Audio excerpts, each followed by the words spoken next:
नमस्कार, मैं हूं दिबांजलि मोइत्रा। ये उस दौर की कहानी है जब देश नया नया आजाद हुआ था। भारत में नए रोजगार की डिमांड काफी बढ़ रही थी। रोजगार के नए नए साधन खोजे जा रहे थे। इसी बीच बाजार में एंट्री हुई बोतल में भरे पानी की। बोतल का नाम रखा गया बिसलरी। हालांकि ये सब कुछ शुरू कैसे हुआ और किसने किया, इसके लिए आपको थोड़ा फ्लैशबैक में जाना होगा। आजादी से थोड़ा और साल पीछे चली। बात 1921 की है। उस दौर में एक बहुत नामी दवा कंपनी हुआ करती थी, बिसलरी। इस कंपनी का पानी की बोतल से कोई लेना देना नहीं था। कंपनी के मालिक इटालियन बिजनेसमैन फेलिस बिसलरी थे। दवा कंपनी बिसलरी बढ़िया बिजनेस कर रही थी। फेलिस बिसलरी के एक फैमिली डॉक्टर हुआ करते थे, डॉक्टर रोजेस। फेलिस और रोजेस काफी अजीज दोस्त थे। रोजेस पेशे से भले ही डॉक्टर थे, लेकिन उनका दिमाग था 2 पैसे से 4 बनाने वाला, यानी पक्का बिजनेसमैन। खैर, डॉक्टर रोजेस को अपने अंदर का हुनर दिखाने का मौका उस वक्त मिला जब फेलिस बिसलरी इस दुनिया को अलविदा कह गए और अपने पीछे छोड़ गए दवा बनाने वाली कंपनी बिसलरी। अब बिसलरी को नया मालिक डॉक्टर रोजेस के रूप में मिल चुका था। रोजेस के दिमाग में बिजनेस करने का आइडिया आया, लेकिन इसके लिए उन्हें किसी खास और भरोसेमंद की जरूरत थी। फिर क्या, उन्होंने अपने एक घनिष्ठ मित्र को चुना। ये मित्र पेशे से वकील और बिसलरी कंपनी के लीगल एडवाइजर थे। उनका एक बेटा था, खुशरू संतुक। रोजेस ने बिजनेस पार्टनर के तौर पर खुशरू संतुक को ही चुना। इसके पीछे की वजह थी खुशरू का युवा होना। रोजेस को लगा दौड़ भाग करने के लिए खुशरू संतुक ठीक रहेगा और बिजनेस को उसके साथ आसानी से आगे बढ़ाया जा सकेगा।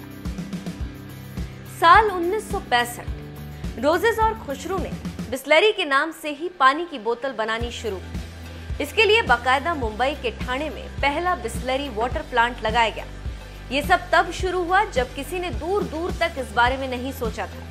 ये ठीक उसी तरह से था जैसे अगर अब आपसे कोई कहे कि ताजे हवा को पैकेट में बंद कर उसे बेच दें। पानी को बोतल में बंद कर बेचना भी ऐसा ही कुछ लग रहा था। लिहाजा रोजेस और खुशरू की इस कोशिश को देख कोई उनकी तारीफ तो नहीं करता था, लेकिन हाँ, उन्हें पागल जरूर कह देता था।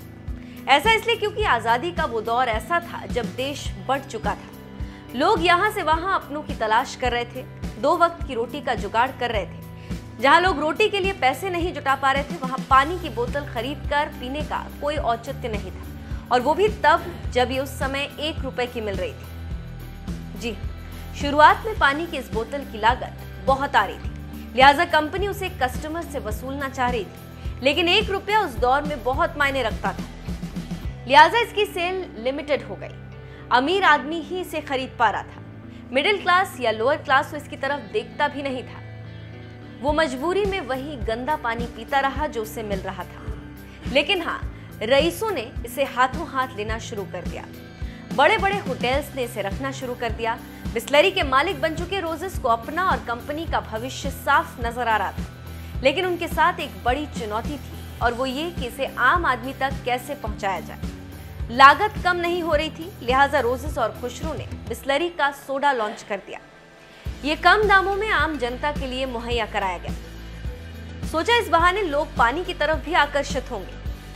एक बार मिनरल वाटर पी लिया तो फिर उनको समझ आ जाएगा कि हम महंगे दामों में क्यों परोस रहे हैं।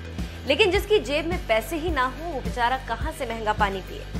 बस फिर क्या, बिसलरी का सोडा तो बिकने लगा, लेकिन मिडिल क्लास आदमी अभी भी पानी से दूर रहा। ये सब देखकर खुशरू का मन डोलने लगा। उसे लगा कि काश वो भी अपने पिता की तरह वकालत ही कर लेता, इस बिजनेस में ना पड़ता। अब वो इस ब्रांड को बेचने का मन बना चुका था। रोजेस को भी लगा कि खुशरू सही सोच रहा है। कंपनी का पानी की बोतल में कोई भविष्य नहीं। खुशरू और रोजेस कंपनी बेचना चाहते हैं। ये खबर जंगल में लगी आग की तरह फैल गई। ऐसे में इस पर नजर पड़ी पार्ले कंपनी के कर्ता धर्ता चौहान ब्रदर्स की। बस ये डील हो गई, और ये डील कंपनी के लिए टर्निंग पॉइंट साबित हुई। साल 1969 में ये कंपनी पार्ले ने महज 4 लाख रुपए में खरीद ली। 1 साल के अंदर अंदर पार्ले ने बिसलरी सील वाटर के 2 नए ब्रांड्स बबली और स्टिल के साथ साथ बिसलरी सोडा को भी मार्केट में उतार दिया। हालांकि पार्ले ने कंपनी भले ही खरीद ली थी, लेकिन चुनौती तो उसके सामने भी वही थी। आखिर बिसलरी को आम जनता तक कैसे पहुंचाया जाए। बिसलरी ने इस पर खूब रिसर्च की, काफी खोजबीन की गई। इस बात पर भी फोकस किया गया कि कैसे बिस्लरी को लोगों की जरूरत बनाया जाए ताकि उन्हें फिर इसे खरीदना ही पड़े। इन सब पर विचार विमर्श हो ही रहा था कि इसी बीच कंपनी के अधिकारियों का ध्यान इस बात पर गया कि तमाम सार्वजनिक जगहों पर जैसे रेलवे स्टेशन, बस स्टेशन, सड़क किनारे बने ढाबों में पीने के पानी की क्वालिटी खराब होती, तो ऐसे में लोगों को मजबूरन सोडा पीना पड़ता। लोगों की यही नब्ज टटोलते हुए पार्ले ने लोगों तक साफ पानी पहुंचाने के लिए अपने डिस्ट्रीब्यूटर्स बढ़ा दिए। प्रोडक्ट की पहुंच लोगों तक हुई। किसी ने मजबूरी में खरीदा तो किसी ने एक बार चखने के लिए लिया। जगह जगह बिस्लरी नजर आने लगी। जिस आइडिया को कभी लोगों ने पागलपन बताया था, उसने कुछ सालों की मेहनत के दम पर एक नया एम्पायर खड़ा कर लिया। आपको जानकर हैरानी होगी कि बिस्लरी ने भारत की सील्ड वाटर बॉटल इंडस्ट्री पर 60% हिस्सेदारी हासिल कर ली। एक प्लांट से शुरू हुआ ये कारोबार आज 135 प्लांट्स की बदौलत चल रहा है। बिस्लरी रोजाना लगभग 2 करोड़ लीटर से भी ज्यादा पानी बेचती और ऐसा करने वाली वो सबसे बड़ी कंपनी बन गई।